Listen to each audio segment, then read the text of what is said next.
7 दिन में मरने वाले को मुक्ति का उपाय क्या करना चाहिए, बस मैं ये पूछना चाहता हूं। और मेरे मन में कोई जिज्ञासा और कोई प्रश्न नहीं है, मैं इतना पूछना चाहता हूं। पुरुषस्य है यत कार्यम निर्माणस्य मान सर्वदा। ऐसे पुरुष को क्या करना चाहिए इसे साफ लग गया हो। राजा परीक्षित ने यह प्रश्न किया। पूज्य सुखदेव ने कहा, राजन ये प्रश्न आपने जो किया है ना, ये आपने अपने भले के लिए नहीं, पूरे जगत के विश्व के भले के लिए पूछा है। क्योंकि ये जीव ही तो, ये जीवात्मा ही तो परीक्षित है। हम आप सभी परीक्षित ही तो हैं। जाने में अनजाने में ऐसा कोई व्यक्ति संसार में नहीं है जिससे अपराध न बनता हो, जिससे कोई पाप नहीं बनता हो। कोई व्यक्ति नहीं है। हम जब रास्ते से चल रहे होते, राह में जाते हैं, तो जाने में अनजाने में अनदेखे न जाने कितनी चींटियां, कितने कीड़े मकोड़े मर जाते हैं। वह भी तो अपराध है। जो आत्मा हमारे अंदर निवास करती है, जिस आत्मा की शक्ति से हम बोल पा रहे हैं, देख पा रहे हैं, समझ पा रहे हैं, कुछ कर पा रहे हैं, जा रहे हैं, खा रहे हैं, पी रहे हैं, अर्थात कुछ भी कार्य कर रहे हैं, वो परमात्मा की अंश की आत्मा के प्रभाव से। अच्छा बताइए, जीवन में मृत्यु और जन्म का अंतर क्या है? किसे कहते हैं जीवन, किसे कहते हैं मरण। आप ये तो जानते हैं कि अमुक व्यक्ति मर गया, लेकिन मरा कैसे? ऐसी कौन सी वस्तु चलेगी उसके शरीर से जो मर गया? आपके सामने उसके वही तो शरीर नजर आ रहा है, कमी आपको दिख क्या रही है उसके अंदर? वही हाथ है, वही पैर है, वही शरीर है, वही शकल है, तो मर कैसे गया?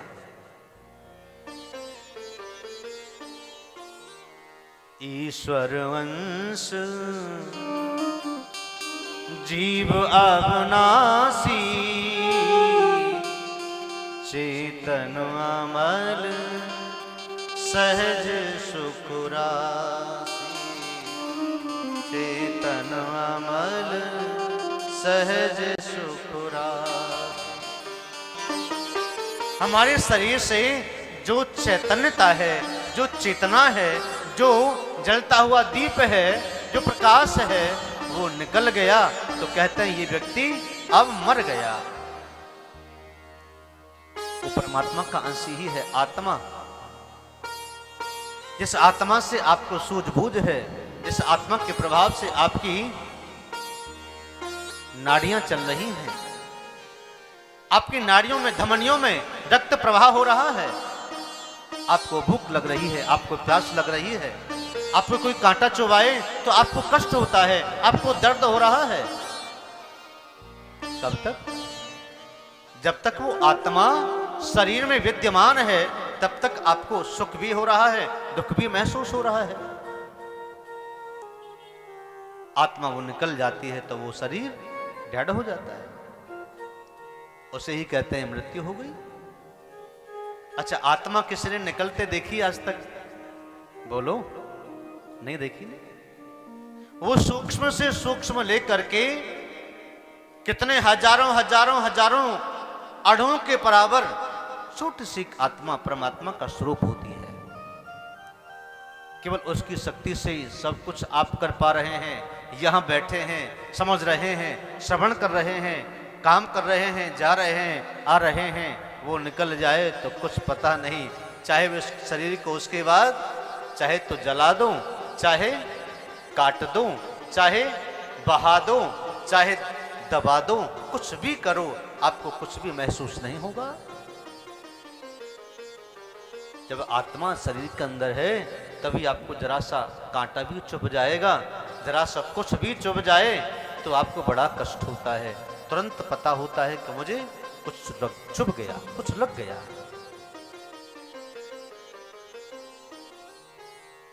हम सब आप परीक्षित हैं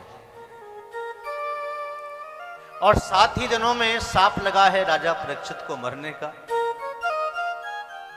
7 ही दिनों में हम लोग आते हैं, 7 ही दिनों में चले जाते हैं, रवाना हो जाते हैं। 7वें दिन के बाद कोई 8वां दिन बना नहीं आपका आने का और जाने का। हम सबके लिए ये 7 बार बनाए हैं, संसार में आने के लिए और संसार से जाने के लिए। सब्सक्राइब करें रामकृष्ण शास्त्री जी के YouTube चैनल को और हमारे वीडियोस को सबसे पहले देखने के लिए बेल आइकन को दबाना न भूलें।